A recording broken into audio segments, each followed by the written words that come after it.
అలాగా మనల్ని భూమి మీద దేవుడు ఎంత చక్కగా అమర్చిండు.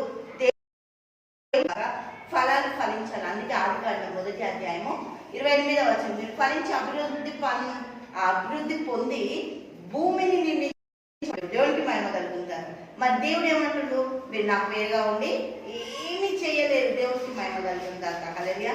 మీరు నాకు వేరుగా ఉండి ఏమీ చేయను. తండ్రి వ్యవసాయకుడు, మీరు మంచి దేవుడికి మహిమ కలుగుతారు. హల్లెలూయా. మంచి ద్రాక్షవళిని నేను, మీరు నాలో కట్టబడాలి అంటూ హల్లెలూయా దేవుడికి మహిమ కలుగుతారు. మీరు నాలో ఫలించాలి. ఆయనకి ఇష్టం మనం ఫలించాలి. ఫలించడం వల్ల, అభివృద్ధి పరచడం వల్ల దేవుడు మహిమ. అందుకే యోహాను సువార్త 15వ అధ్యాయం 1వ వచనం చూద్దాం. నేను నిజమైన ద్రాక్షవల్లిని, నా తండ్రి వ్యవసాయకుడు. నాలో ఫలింపని ప్రతి తీగ ఆయన తీసి పారవేయును. ఫలించు ప్రతి తీగ మరి ఎక్కువగా ఫలింపవలెనని దానిలోని పనికిరాని తీగలను తీసివేయును. నేను మీతో చెప్పిన మాటను బట్టి మీరు ఇప్పుడు పవిత్రులై ఉన్నారు. నా యందు నిలిచి ఉండుడి, మీ యందు నేను నిలిచి ఉండును.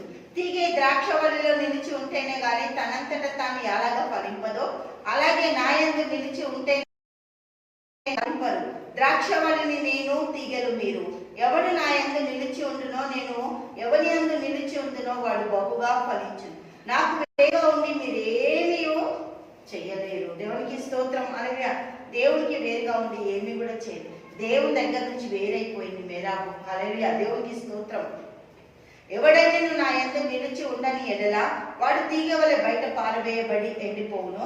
మనుషులు అట్టి వాణిని పోగు చేసి అగ్నిలో పారవేతురు, అవి కాలిపోను. వారి జీవితాలు కాల్చివేయబడతాయి. దేవునికి మహిమ కలుగు. ఎంత భయంకరమైన పరిస్థితుల్లో మేరాబు జీవితము దారుణంగా. ఈ యొక్క ఇశ్రాయేలుకు గొప్ప విమోచన కలిగించింది ఎవరు? దావీదు. దావీదుని నేను చేసుకోబోతున్నా, నేను ఎంతో ధన్యురాలని కదా అనుకుందాం. ఎంతో సంతోషించింది, ఎంతో ఆనందించింది. శత్రువుని గొల్లాతిని ఓడించి నా తండ్రి కుటుంబాన్ని విడిపించిండు, నా కుటుంబానికి ఒక ఆధారంగా నిలబడ్డాడు. ఇజ్రాయెల్ శత్రువులందరినీ ఓడించడానికి దేవుడు దావీదుని వాడుకున్నాడు. దావీదు నాకు భర్త అవుతుందని చెప్పి ఆమె ఎంతగా సంతోషించింది కదా. దావీదుతో పెళ్లి కావాలి, దావీదుతో కలిసి జీవించాలి తన ఒక జీవితాన్ని. కానీ అద్రియేలు చేతిలో పడిపోయింది. భయానకమైన పరిస్థితిలోకి ఈ యొక్క మేరాబు వెళ్ళిపోయింది. దేవునికి స్తోత్రం. హల్లెలూయా. ఆ దావీదుతో కలిసి జీవించాల్సిన జీవితాన్ని వేరుగా జీవించడం మొదలు పెట్టింది కుమారుడు. హల్లెలూయా. దేవునికి స్తోత్రం. తన ఒక జీవితానికి భయంకరమైన పరిస్థితి మొదలైంది.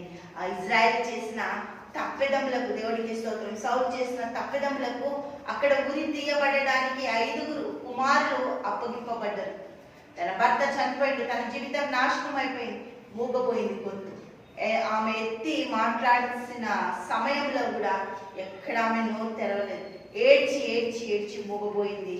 తన ఒక జీవితము నాశనపు కూపంలోనికి దిగిపోయింది. మేరాబు ఒక జీవితం ఫలించారు, కానీ వాళ్ళ భరితమైన జీవితం లేదు. భయంకరమైన పరిస్థితిలోకి తన జీవితాన్ని వెళ్ళబుచ్చింది. దేవుడికి మహిమ కలుగుతాక. హల్లెలూయా. తండ్రి యేసయ్యకి స్తోత్రం. గొప్ప దర్శన ఆశ్చర్యకరాలు చేసిన తండ్రి, నీ బిడ్డను దీవించి ఆశించి కృప చూపించి గొప్ప ధన్యత తెచ్చి నీ మహిమత నింపడా అన్ని రంగాల్లో ఆశీర్వదించి మీ దీవెన ఆశీర్వాద సంతోష సమాధానంతో నడిపించిన కృతజ్ఞతలు చెల్లిస్తూ ప్రార్థిస్తున్నాము తండ్రి. ఆమేన్, ఆమేన్.